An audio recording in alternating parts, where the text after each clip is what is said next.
પાસે દીવો પ્રગટાવવાથી શું થાય છે તે જાણતા પહેલા વિડીયોને સબસ્ક્રાઇબ જરૂર કરો।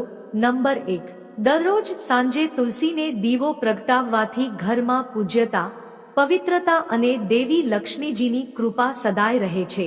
શાસ્ત્રોમાં જણાવ્યા પ્રમાણે તુલસી માત્ર એક છોડ નથી, તે દિવ્ય શક્તિ છે જે નકારાત્મક ઉર્જાને શોષી લઈ ઘરમાં શાંતિ અને સમૃદ્ધિ લાવે છે।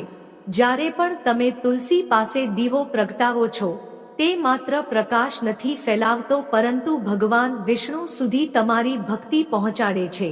તુલસીના દીવાને કારણે પિતૃદોષ, શત્રુબાધા અને ઘરમાં રહેતી ઉજાસની અછત દૂર થાય છે। એવું માનવામાં આવે છે કે સાંજે તુલસી પાસે દીવો નહીં થાય તો ઘરમાં આર્થિક મુશ્કેલી આવે છે। તેથી રોજ સંધ્યા સમયે તુલસીને શુદ્ધ ઘીનો દીવો અર્પણ કરો અને મનથી પ્રાર્થના કરો। તમારી ભક્તિએ ભગવાનને સ્પર્શ કરશે અને તમારા જીવનમાં સુખ, શાંતિ અને સમૃદ્ધિ અવશ્ય આવશે।